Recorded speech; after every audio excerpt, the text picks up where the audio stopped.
Hey, Brian Silverthorne again, helping a million entrepreneurs create a million successful businesses. Today I want to talk about the traits of a successful entrepreneur. Now there's books that have been written, there's lists all over the place. I even wrote an article once about the 37 traits of a successful entrepreneur. So there's a whole bunch of them, but I'm a big believer in keeping things as simple as possible. And I saw a great quote the other day by the Carnegie Institute of Technology that said that 85% of your financial success depends on your personality and your ability to communicate, to negotiate, and to lead. Now that makes sense to me. That works for everybody, but especially for entrepreneurs. So you're going to have a good personality. Now, I guess that's something you can work on and develop if you haven't got one now. And if people tell you you got a great personality, well, you got a head start. So that's more in the world of psychology than in the world of business. But I do know that if you're likable and you're relatable, that sort of thing, I think that's part of what goes into a good personality. But you do have to communicate. You got to communicate to your employees. You got to communicate to your customers. You got to communicate to investors if you have those. You got to communicate to the other people that are helping you with your business, bankers and insurance agents, consultants, contractors, wherever they happen to be. So the better you are at communicating, the greater your opportunity for success. And negotiating is that's a kind of a subheading of communicating, really. It's communicating on a specific issue.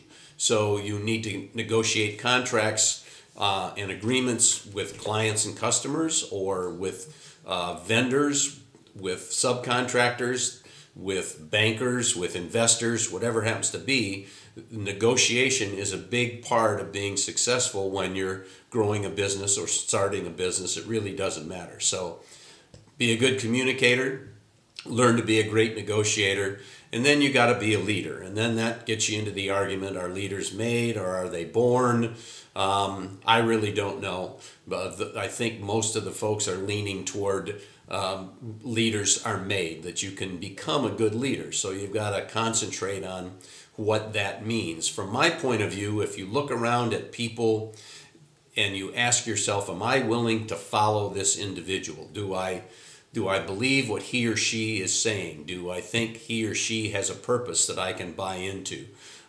Do I think he or she behaves in such a way that makes sense to me, that I want to be a part of whatever it is they stand for, whatever it is they plan to do?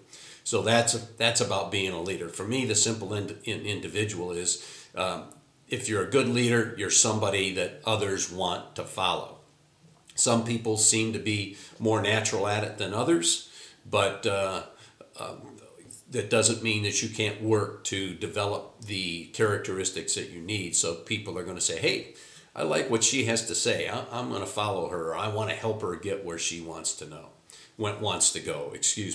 So the traits of a good entrepreneur: you got to have a great personality, you got to be a great communicator, you got to be a great negotiator, and you got to be a great leader. And even if you're naturally good in all those all those areas, all the components of being a great entrepreneur, you need to keep working at them. Just like a pro athlete or a pro singer or entertainer, they're constantly working on the basics and trying to get better. You need to do the same. So I wish you the best on your entrepreneurial venture. Please like or comment, subscribe to the channel, and I look forward to seeing you next time. Thanks for watching this video.